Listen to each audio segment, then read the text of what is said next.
자, 행정법 5번째 시간입니다.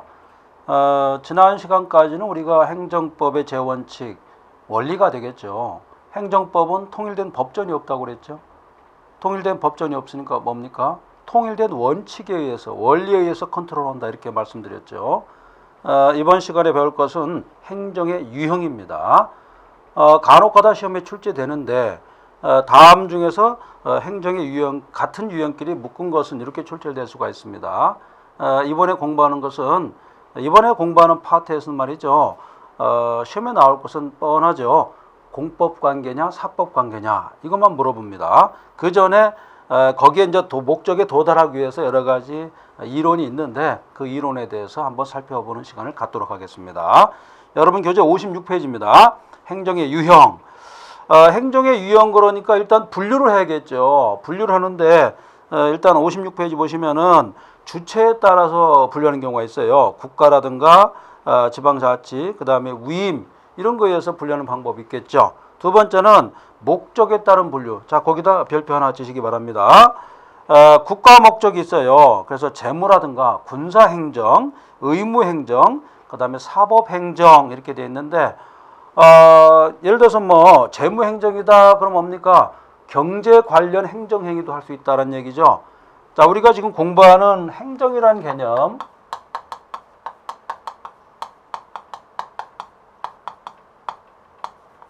행정이란 개념이 매우 포괄적이라고 말씀드렸죠. 왜 포괄적이냐면 여러 가지 법률이 접목된 융합적인 학문이 행정법이라고 그랬죠. 그러다 보니까 그리고 또 이 대국민적인 활동을 엄청나게 포괄적으로 하기 때문에 간단한 그런 부분이 아니고 매우 광범위한 것이 행정이다 이렇게 말씀드렸어요.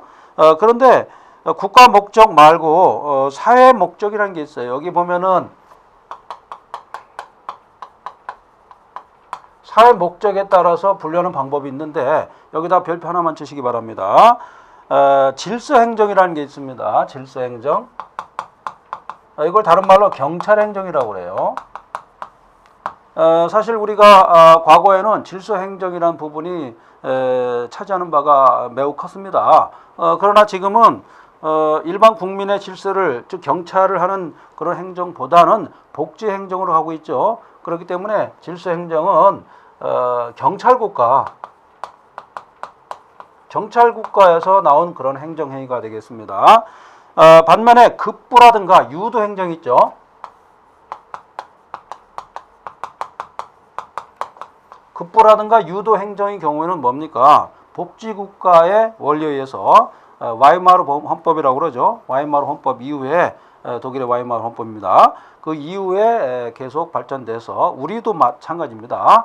우리도 지금 대부분이 다 급부행정이나 유도행정 이런 계통인데 뭐냐면 국가나 공공단체에서 일반 사인에 대해서 물적인 어떤 제공을 하는 것이 급부행정이 되겠죠. 자, 이런 경우가 있고 그 다음에 계획행정이라는 게 있어요. 어떤 플랜을 짜가지고 앞으로 몇 개년 개발을 하겠다. 아니면 이 자리는 어떤 건물이 들어오겠다. 이렇게 계획을 제시하는 것이 바로 계획행정이 되겠죠. 그 다음에 뭐 조달행정, 규제행정, 공용부담행정 이렇게 돼 있는데 공용부담 같은 경우 뭡니까? 여러분들 공용수용이라는 말이 나옵니다. 나중에 이제 행정절차법, 행정심판법, 행정쟁소법 쪽에 가게 되면은 이 내용을 좀 다룰 겁니다. 그 다음에 그래서 사회 목적에 따라서 분류하는 방법이 있고요. 그 다음에 수단에 따른 분류가 있어요. 이것도 좀 알아두시기 바랍니다. 수단입니다. 여기서 시험 문제가 하나 나오는데 권력적인가, 그 다음에 이제 비권력적인가, 여기에 따라서 행정행위를 나누는 것이 있습니다. 행정의 유형을 그런 방법이 있고요. 그 다음에 이제 형식에 따른 분류가 있어요. 공법상, 사법상 이렇게 되어 있는데 거기도 별표 하나 치세요. 왜 그러냐면 공법관계와 사법관계를 규율하기 위한 그러한 전초적인 그런 이론이 바로 이게 되겠습니다. 자, 그래서 그렇게 알아두시고, 자, 그 박스 밑에 이런 게 있을 거예요. 침익적 행정과 수익적 행정 이렇게 있는데 그거 구별하는 것도 좀 알아두세요. 침익적인 행정은 뭐냐면요. 자, 우리 행정행위가 크게 세 가지가 있다고 그랬어요. 크게 보면은 첫 번째가 뭐냐면 수익적 행정행위가 있고,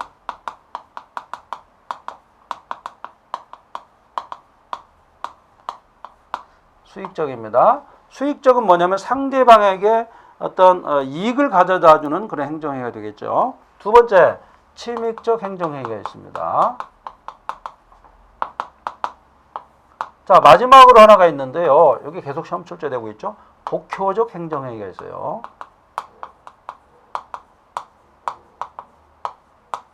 이렇게 있습니다.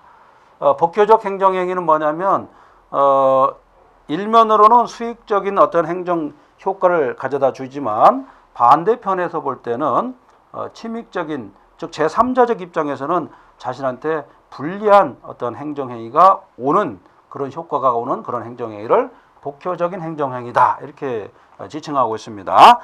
그 내용이 쭉 나와 있습니다. 자, 이 부분은 여러분들이 반드시 숙지를 하시기 바랍니다. 시험에 출제된다기보다도 판례의 가장 기본이 되는 내용입니다. 자, 57페이지. 최근에 이런 문제가 많이 발생하는데, 거기 보시면은요, 사법행정이라는 게 있어요. 사법행정 줄구시고, 뭐냐면, 사법의 의거 또는 사법의 규율을 받는 행정활동을 사법행정이라고 그래요. 자, 원래는 민법이라든가 상법, 자, 여러분들 민법이나 상법을 뭐라고 하냐면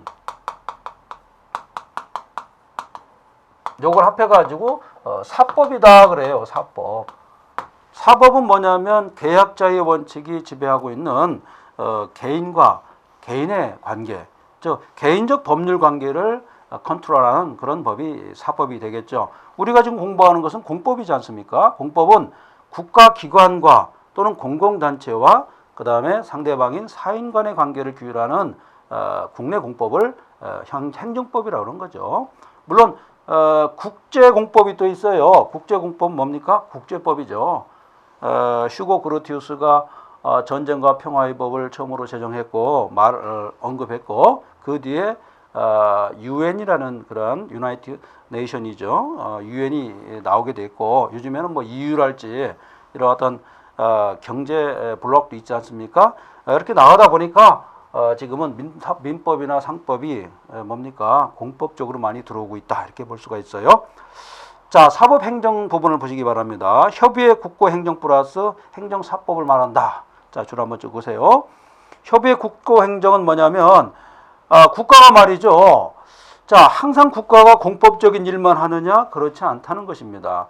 예를 들어서 어떤 물품을 구입한다든지 이런 거 있지 않습니까? 아니면 옛날에 행정재산 중에서 잡종재산이라는 게 있어요. 국유재산 중에서. 잡종재산 같은 경우는 쓸모가 없는 재산 아니겠습니까? 이런 재산을 팔 수도 있고 임대할 수도 있고 이런 게 있었어요. 이러한 행위, 이것은 행정행위, 공법적인 행정 아니죠. 이런 경우는 사법적인 사법이 적용되기 때문에 임대료 받아야겠죠. 여러분들 임대료 같은 경우는 임대료는 공법상의 용어가 아니죠. 사법상의 용어가 되겠습니다. 자, 그렇게 알아주시고, 그 다음에 행정사법이 있어요. 요건 뭐냐면 공행정을 목적으로 해가지고, 즉 공행정 목적을 달성하기 위해서 직접적으로 말이죠, 활동하는데 문제가 있어요. 문제가 사법 형식을 띠고 있다는 겁니다. 자, 공행정 목적을 하고 있으면은 공법적인 색채를 가지고 있어야 되는데, 형식은 사법 형식을 가지고 있는 이중적인 성격을 가진 것이 바로 행정사법이다, 이렇게 볼 수가 있어요. 근데 문제가 뭐냐면요, 사법 형식을 가지고 있으니까 뭡니까? 직접적으로 공행정을 달성하기 위한 그런 어떤 액션이 있었겠죠. 이런 측면에서 국고행정과 다릅니다. 국고행정은 직접적으로 공행정 목적을 가지고 있는 것이 아니에요. 행정사법은 말이죠, 본질적으로 볼 때는 어떤 공행정 목적을 하지만 외부적으로 볼 때는 사법상의 어떤 액션을 취한 것이 불과하죠. 결국 직접적으로 공행정 목적은 달성한 거 아니겠습니까? 그런 측면을 여러분들이 숙지하시기 바랍니다. 자, 로마자 2번입니다. 행정법은 행정조직, 행정자직, 행정구제, 공공법이다. 제가 제 1강 시간에 말씀드렸어요. 행정법은 행정조직법, 행정작용법, 그 다음에 행정구제법, 크게 보면 세 파트다, 이렇게 말씀드렸죠. 이거를 모두 아우르는 국내 공법이 바로 행정법이다, 이런 말씀이죠. 자, 근데 로마자 3번 보세요. 이런 행정법의 특징은 바로 뭡니까? 어떤 행정주체의 우월성을 가지고 있다는 얘기죠. 일반 상대방과 동일한 입장이 아니고 그 사람보다는 우월적인 입장에서 행정행위를 하기 때문에 문제는 상대방이 권리를 침해를 받을 수가 있다는 것입니다. 이러한 여러 가지 문제가 발생한다. 이렇게 보시면 되겠습니다. 자, 58페이지입니다. 이런 행정을 분리했고 다음으로 이제 행정을 분리했으니까 그럼 행정을 규율하는 법이 있을 거 아니에요. 자,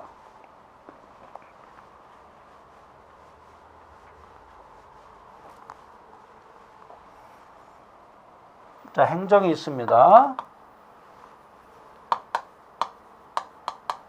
행정이 있는데 이걸 규율하는 법이 있겠죠? 뭐로 규율합니까? 행정법으로 하겠죠. 근데 행정법이라는 단일법이 없죠. 없으니까 어떻습니까? 행정 관련된 법이 많이 있을 거 아니에요. 그런데 이 행정 관련 법이 많이 있는데 자, 이게 문제입니다. 행정법이 이렇게 있다면 행정법이란 단일법이 없죠. 그러다 보니까 행정법을 이루는 요소가 무엇인가가 의문이 된다는 겁니다. 이렇게 이 내용을 우리가 파악을 하겠다는 거죠. 자, 58페이지입니다.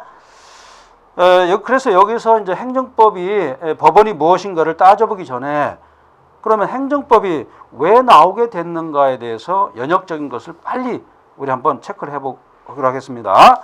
자, 58페이지 보세요.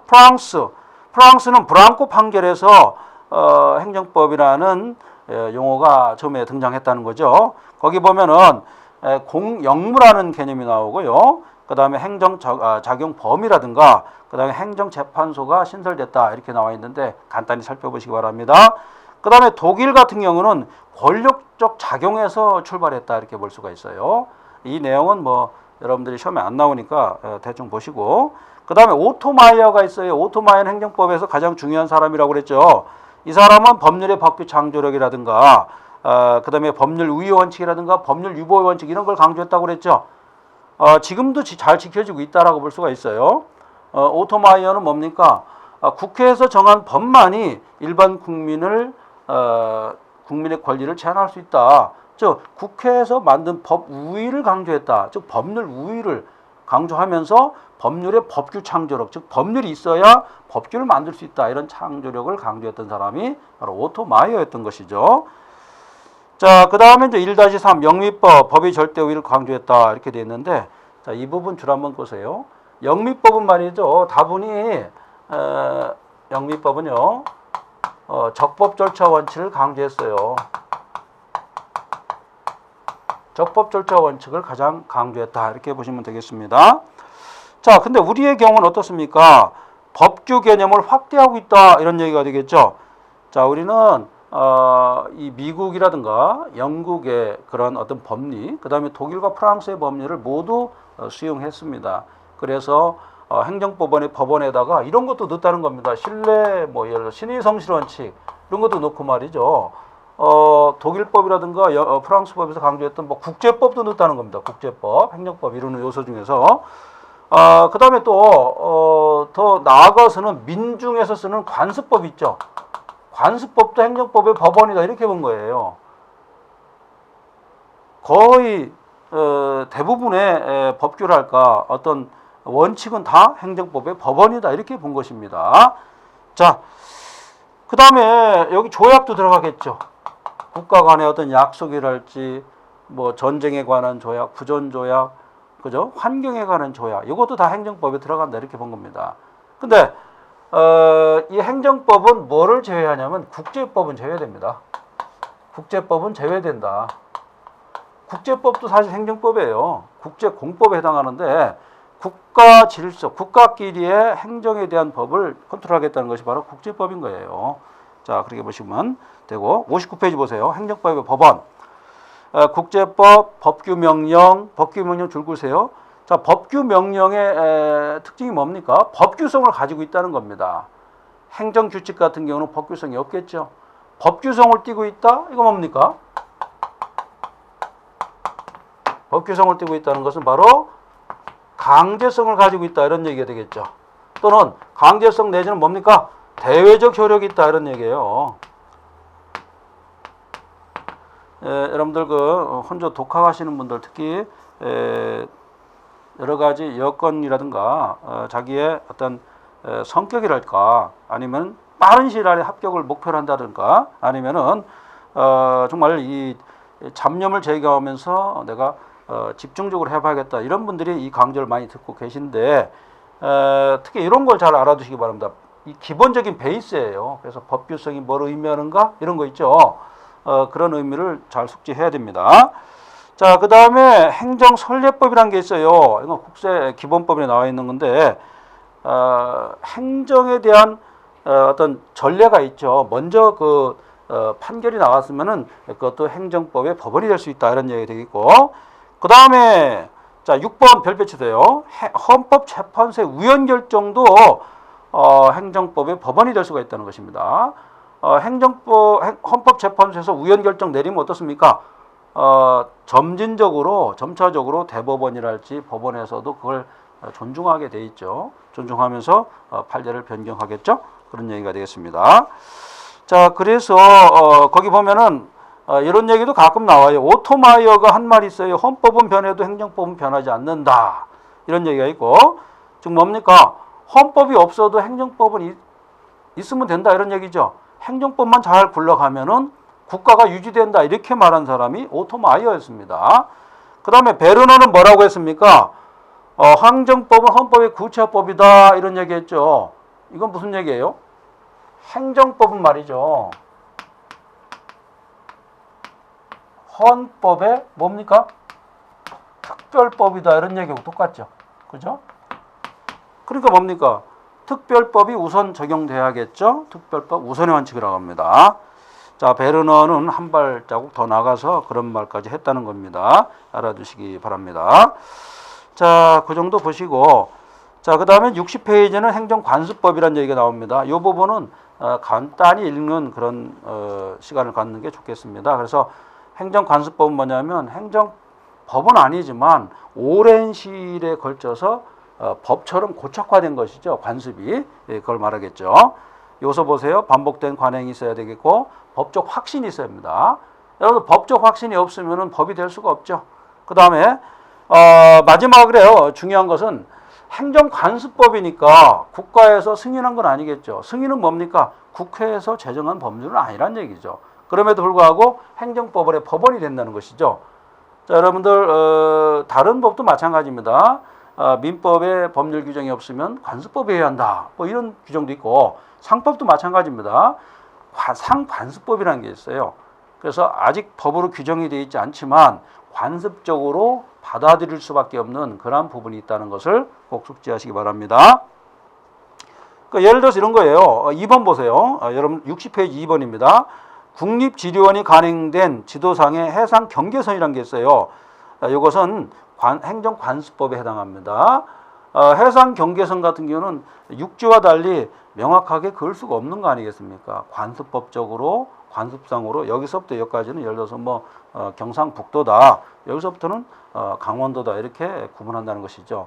우리가 토지 측량하듯이 정확하게 할 수는 없지 않습니까? 파도가 치고 그 다음에 조수간만 있는데 거기에 대해서 명료하게 할 수는 없다 이런 얘기예요. 이럴 때는 관습법을 적용할 수밖에 없다 이런 얘기가 되겠습니다. 그 다음에 이제 2-3 관습헌법이 있어요. 관습헌법 같은 경우는 자 신행정수도법과 관련돼 있죠. 그래서 자 수도라는 개념이 있었어요. 수도라는 개념은 법적인 용어가 아닙니다. 원래 법적인 용어가 아닌데 헌법 관습적으로 우리는 수도를 쓰고 있다는 얘기예요. 그래서 서울시가 대한민국의 수도란 얘기죠. 자, 서울특별시가 대한민국의 수도가 된 것도 관습이다는 얘기예요. 그래서 이런 헌법재판소는 관습헌법을 인정했다는 얘기가 되겠죠. 그 다음에 이제 판례법 이런 게 있다고 알아두시면 되겠고요. 그 다음에 61페이지 보면은 소급 적용 금지 원칙이라는 게 있어요. 요거는요, 이게 지금 형법적인 얘기가 많이 나오는데 형법상에서 보면 소급표 금지 원칙이 있습니다. 지금 말씀으로 간단히 하겠습니다.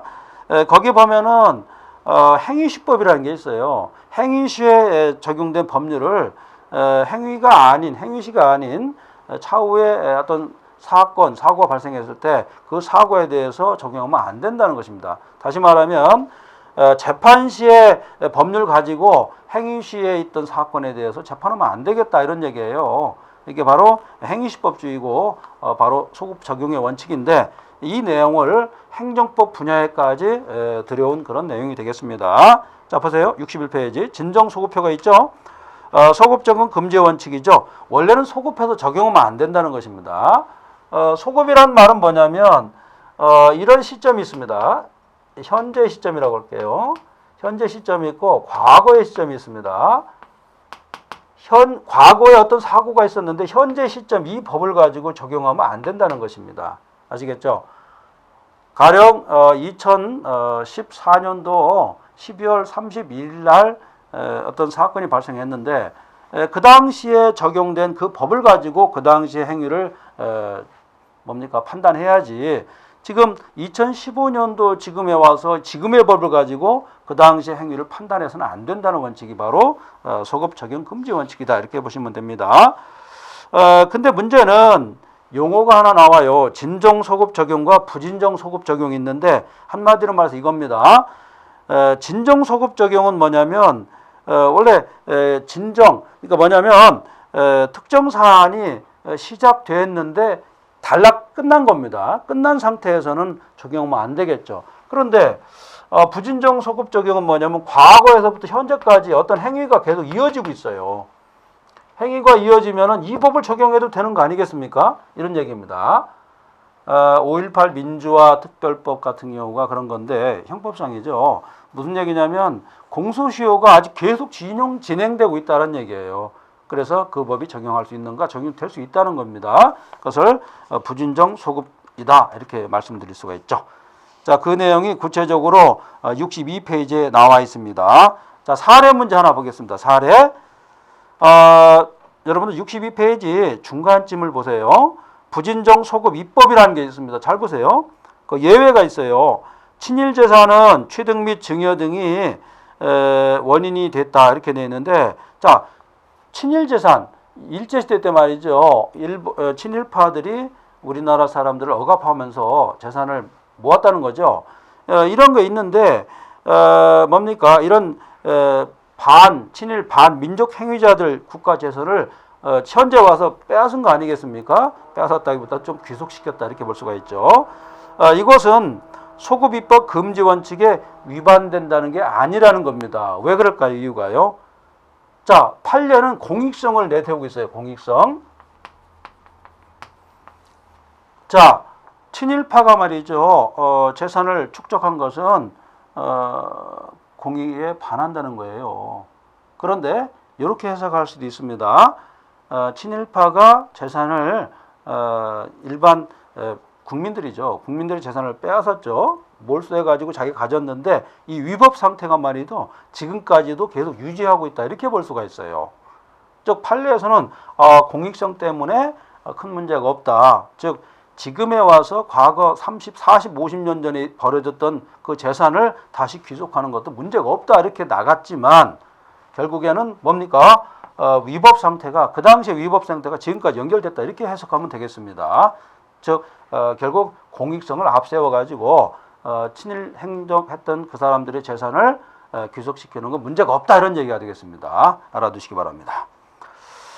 자, 그 정도 보시면 되겠고요. 그 다음에 63페이지는 뭐 한번 나왔던 얘기인데 부당결부 금지 원칙 한번 말씀드렸죠. 그 다음에 행정법 관계 유형, 행정조직법 관계 이런 게 있다 이렇게 보시고 특히 여러분들 그 사법 관계를 보세요. 국고관계와 행정사법관계 두 가지로 나눌 수 있다. 이렇게 보시면 되겠습니다.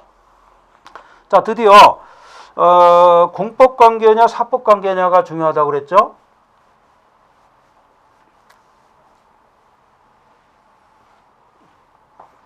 자, 여러분들 64페이지에다가 별표를 4개를 치시기 바랍니다.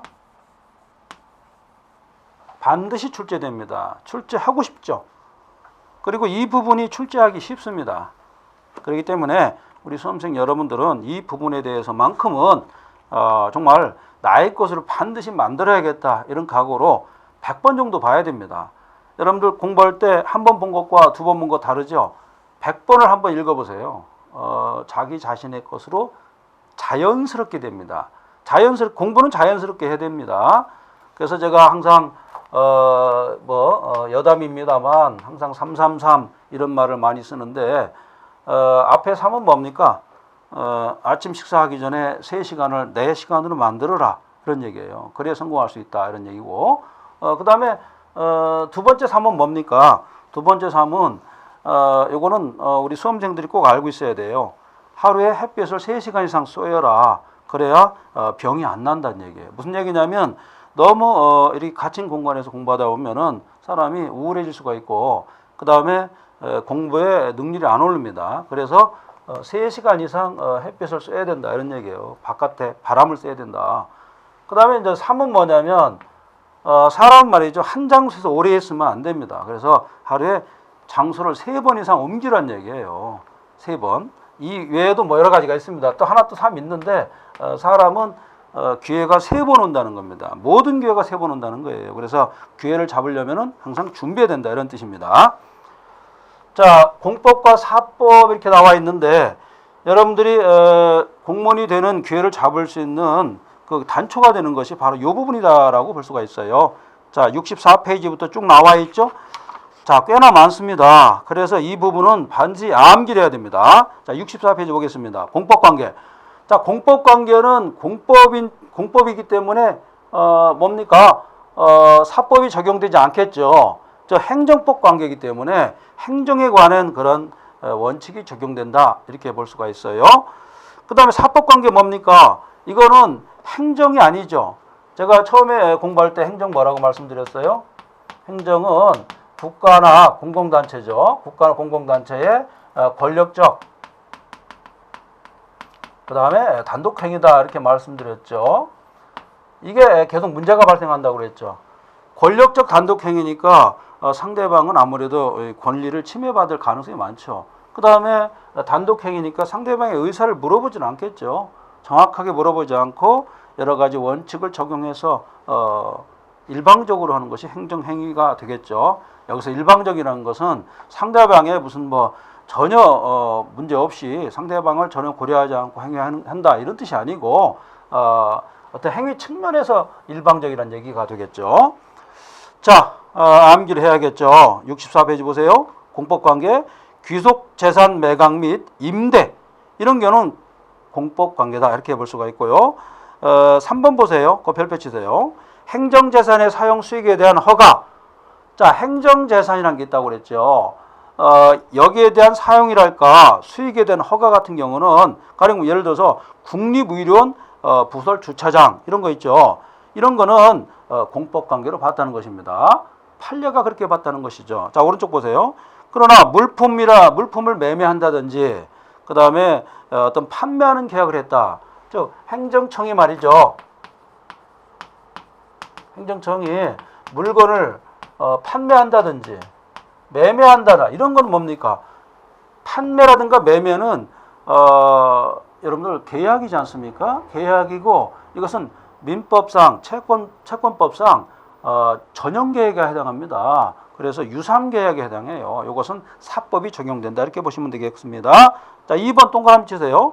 국유 잡종재산 매각 대부로 그러니까 대부를 납부해달라는 고지 이런 거는 사법관계다 이렇게 볼 수가 있어요. 잡종재산이 있는데 잡종재산은 행정으로 쓰일 수 없는 효용 가치가 좀 떨어지는 거죠. 그렇다고 해서 방치하면 어떻습니까? 손해보죠. 그렇기 때문에 이러한 재산은 일정 부분 임대료를 받아가지고 국가에 사용할 수 있다 이렇게 본 것입니다. 자, 65페이지에 근무관계를 보면은 특별 권력관계는 공법관계입니다. 이 특별 권력관계는 별표 또 하나 더 치세요. 이거는 뒷부분에도 한번 나오는데 매우 중요한 부분이에요. 그 다음에 공무원 임명관계도 마찬가지입니다. 대통령이 말이죠. 공무원을 임명했다. 예를 들어서 그러면은 공무원을 임명하는 뭡니까? 이 법률관계는 사법상의 어떤 임용이 아니에요. 그죠? 일반 회사에 들어가는 게 아니지 않습니까? 이럴 때는 공법관계로 봤습니다. 그 다음에 65페이지 오른쪽 공법인 임직원 징계처분 이렇게 돼 있죠. 자, 징계처분 같은 경우는 사적인 측면이 강하다고 본 거예요. 그래서 이것은 사법관계다 이렇게 판단한 것입니다. 그 다음에 밑에 쭉 보면은 사립대학교 등록금 이렇게 되어 있는데 여기는 국립대가 아닙니다. 사립대 등록금은 다분히 사법적인 측면이 있다 이렇게 본 것입니다. 넘기시기 바랍니다. 자, 66페이지예요.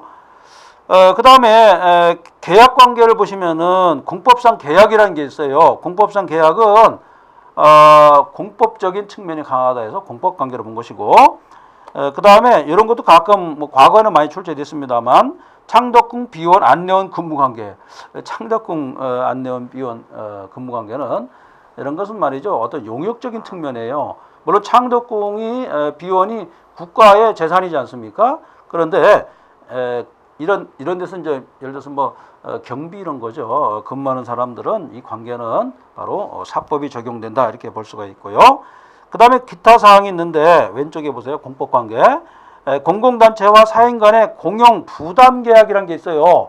이것은 공법상의 공법계약, 공법상의 관계다 이렇게 본 것이고, 당자수표 지급 보증이라는 게 있습니다. 사업자가 당자수표를 발행하겠죠. 이런 거는 개인적으로 봤다 이렇게 본 것입니다. 알아두시기 바랍니다. 그 다음에 이제 67페이지 보면 공법상 관계와 사법 관계가 어떻게 적용되는가 쭉 나와 있습니다. 자, 5번을 보시기 바랍니다. 5번 보세요. 자, 5번 보시면은 공법 관계는 행정절차법이 적용된다 이렇게 되어 있죠. 최근에 행정절차법이 매우 중요하죠. 행정절차법은요, 행정의 어떤 실효성이랄까, 어떤 정당성을 확보하기 위한 그런 가장 기본이 되는 그러한 법이 행정절차법입니다. 당연히 공법관계를 규율하겠죠. 반면에 사법관계는 뭡니까? 이 특별절차법규, 즉 행정절차법이 적용되지 않습니다. 사법관계는 민사소송법이나 민법이 적용되겠죠. 자, 이렇게 알아두시고, 그 다음 10번 보세요.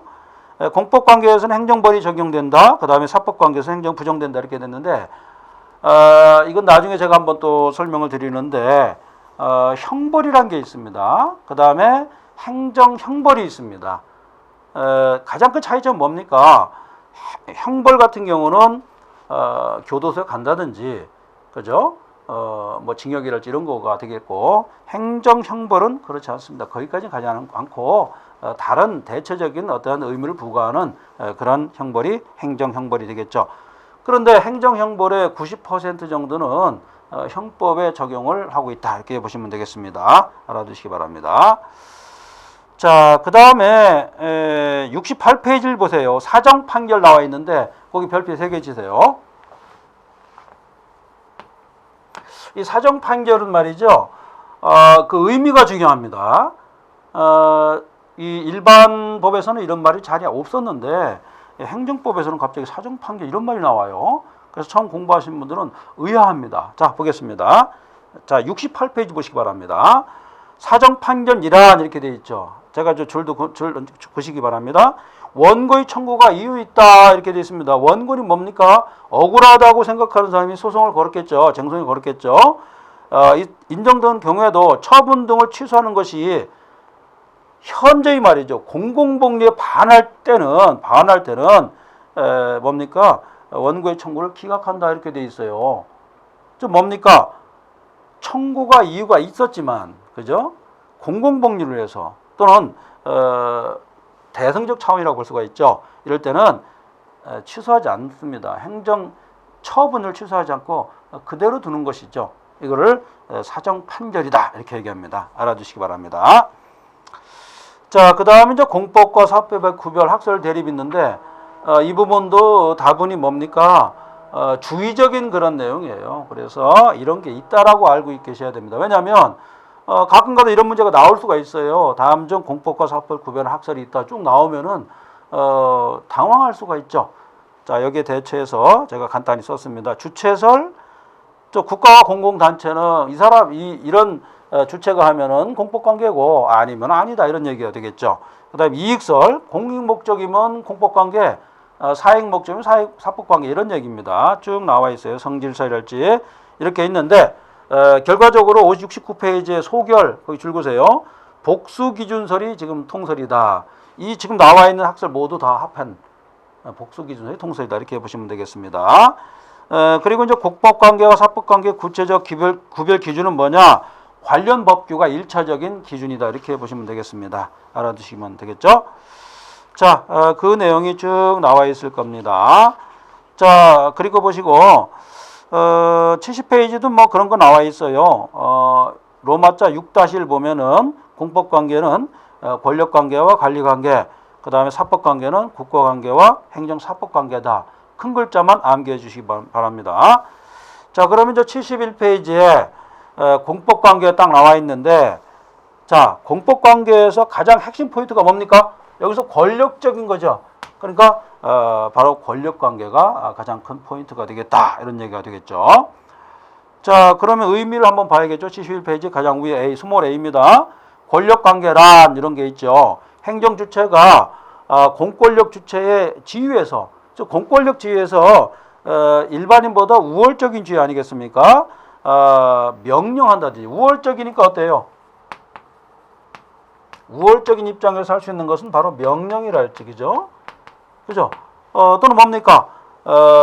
징계를 또 하겠죠. 그죠? 명령이라 할지 또는 컨트롤하는 거죠. 이런 입장에서 바라본 것이 바로 권력관계다. 이렇게 볼 수가 있습니다. 그러다 보니까 권력관계에서 이런 문제가 많이 발생하니까 법률 유보의 원칙이랄지, 그죠? 이런 거는 반드시 지켜져야 된다. 이렇게 볼 수가 있습니다. 다음으로 관리관계가 있어요. 거기 별표 3개 쳐세요. 자, 공법관계는 권력관계와 관리관계 다 포함된다고 그랬죠? 관리관계는 뭐냐면, 자, 71페이지입니다. 행정주체가 공물 또는 공기업 등을 관리 또는 관리하기 위해서 뭡니까? 특정 사업을 관리주체의 지위에서 체결한 그런 법률관계가 바로 관리관계입니다. 예를 들어 이런 겁니다. 뭐 가로등. 자, 가로등이 쭉 서 있어요. 권력적으로 가로등을 하는 건 아니지 않습니까? 가로등을 관리한다고 그러지 권력적으로 뭐 이걸 명령한다든지, 그죠? 가로수라든가 하천 이런 거는 어떤 권력적인 의미에서 바라보는 게 아니라 관리하는 측면에서 접근해야겠죠. 가령 예를 들어서 올해는 뭐 태풍이 거의 없었습니다만 태풍이 막 한반도로 올 때는 하천이 범람한다든지 가로수가 뽑혀가지고 사고가 발생할 여지가 많죠. 이런 경우에 공공단체라든가 공기업 이런 데 뭡니까? 이거 공물이 되죠. 공물을 공공단체라든가 국가기관에서 관리를 하게 돼 있죠. 이 관리하는 측면, 이것도 공법관계라는 거예요. 그러나 권력적인 내용은 쏙 빠져 있죠. 이런 거를 관리관계다. 즉 관리관계를 다른 말로 비권력적 관계라고도 합니다. 자, 우리 수험생 여러분들이 가끔 이 부분을 실수하는 경우가 많습니다. 그래서 나중에 이제 우리가 이제 공부하는 사법관계가 있어요. 행정사법관계가 있는데 사법관계와 관리관계의 공통점은 바로 뭡니까? 비권력적 관계라는 게 공통점입니다. 그러나 관리관계는 바로 공법관계고 이거 뭡니까? 이건 사법관계가 되겠죠. 다르다 이렇게 보시면 됩니다. 자, 다음 페이지 넘어가겠습니다. 우리가 이제 공법관계 했으니까 사법관계 또 살펴봐야겠죠. 사법관계는 국고관계가 있고 그 다음에 행정사법관계가 있다고 그랬죠. 자, 첫 번째 국고관계 보겠습니다. 자, 의의점 살펴봐야겠죠. 자, 72페이지입니다. 국고관계라 함은 행정주체가 사인과 대등한 입장에서 하는 거다. 사인과 대등한 입장에서 어떤 거래를 했으니까 어떻습니까? 이거는 사법이 적용되겠죠. 그죠?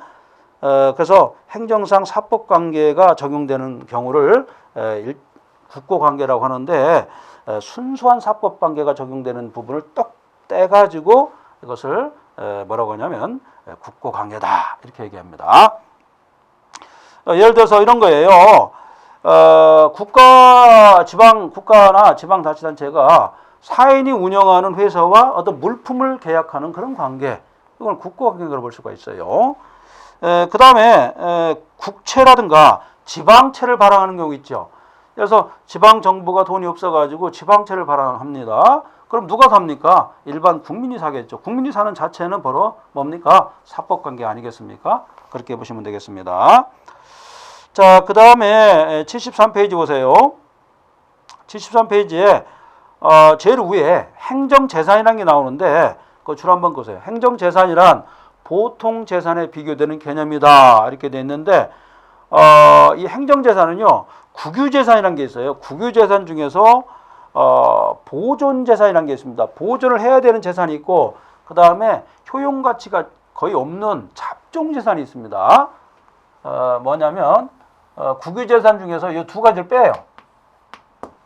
즉 잡종재산과 보존재산을 뺀 나머지 이걸 행정재산이라고 합니다. 즉 행정법상의 재산, 이걸 행정재산이다. 이렇게 말씀드릴 수가 있습니다. 자, 적용법 줄보세요. 국고행위는 무슨 법이 적용됩니까? 민사소송법이 적용된다. 즉 민법이 적용된다. 민사법이라고 그러죠. 민사법이 적용된다. 이렇게 보시면 되겠습니다. 다음으로 행정사법 관계입니다. 행정사법 관계에서는 자, 공공 목적의 달성을 위해서 행정조처가 공행정 작용을 사법의 형식으로 하는 것을 행정사법이라고 합니다. 이 행정사법 좀 지우고 하겠습니다. 자, 행정사법 같은 경우는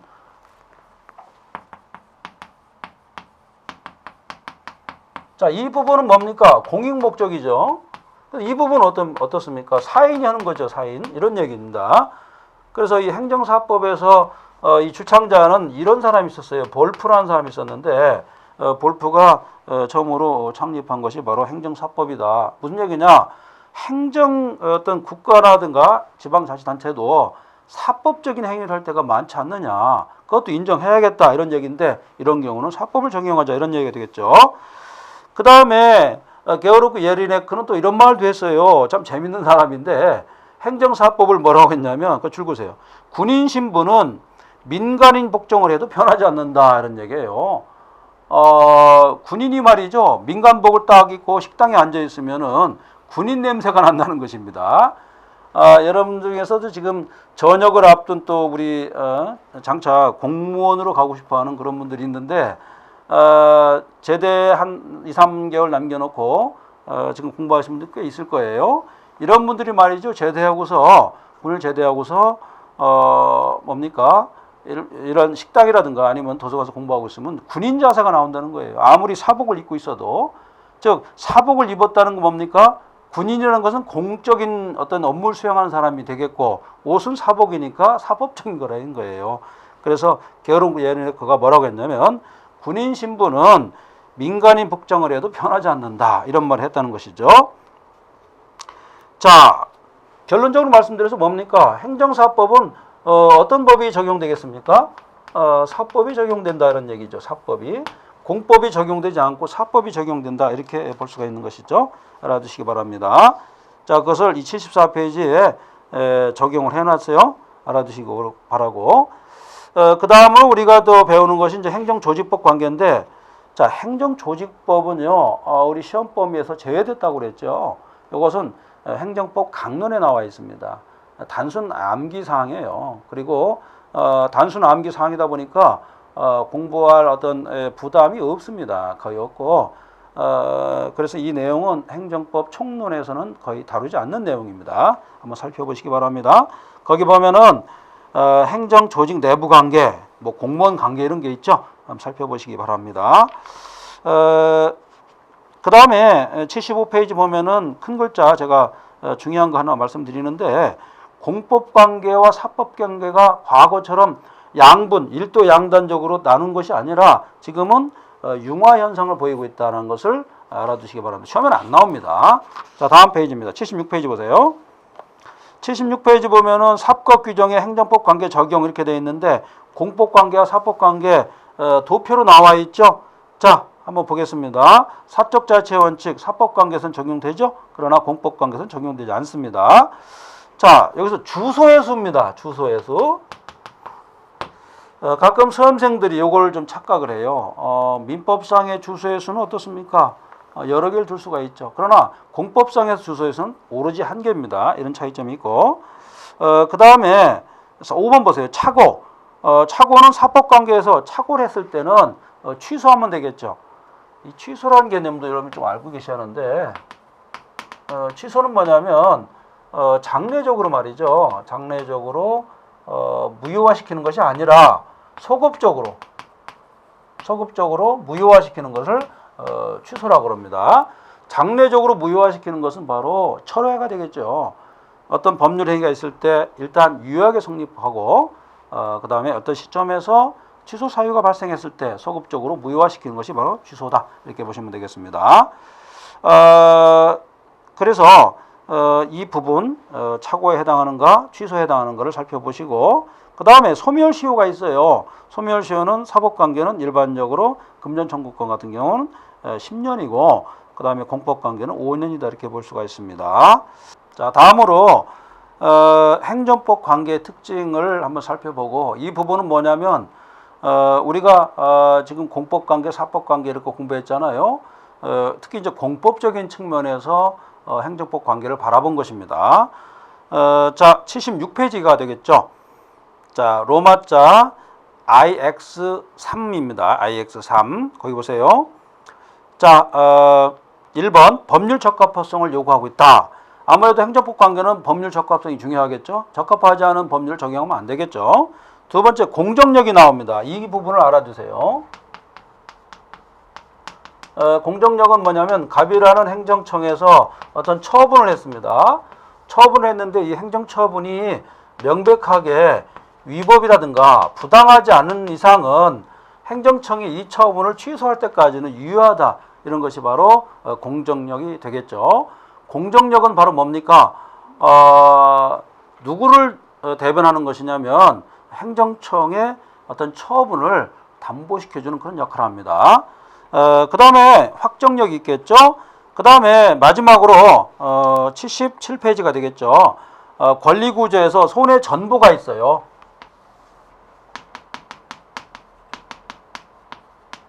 그 다음에 행정쟁송제도가 있습니다. 처음 공부하시는 분들은 큰 테두리만 알고 계시면 됩니다. 왜냐하면 뒷부분에서 자세하게 다룹니다. 지금 우리가 지금 행정법 통칙을 좀 공부하고 있는데 지금 템포라면은 이 정도 어떤 디테일한 부분이라면 뒷부분은 얼마든지 커버될 거로 봅니다.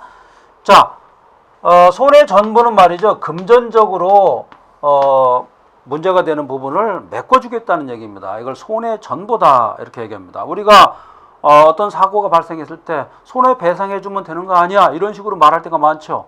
손해에 대한 금전적으로 보상을 해주면 문제가 될 거 없다. 이런 사고방식을 가진 것이 바로 손해전보제도입니다. 두 번째로 행정쟁송은 뭐냐? 돈으로, 금전으로 해결하는 것이 아니라요.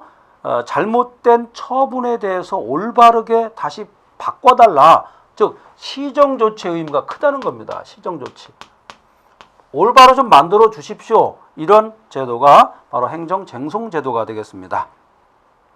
자, 이번 시간에는요, 우리가 공법과 사법을 구별하는 어떤 학설이랄지, 그리고 실제로 판례가 공법관계로 보느냐 사법관계로 보느냐 이런 것을 공부했고, 그 다음에 실체적인 측면은 공법이지만 외부적 측면, 즉 사법적인 어떤 형태를 통해서 행정법 관계를 조성해가는 행정사법 관계도 한번 살펴봤습니다. 우리가 행정법이 좀 어려울지 몰라도 결국에는 여러분들이 행정관료로 나가는 거 아니겠습니까? 그렇기 때문에 이 부분을 반드시 숙지하는 것이 타당하지 않나 이렇게 생각합니다. 여러분들 수고 많이 하셨습니다.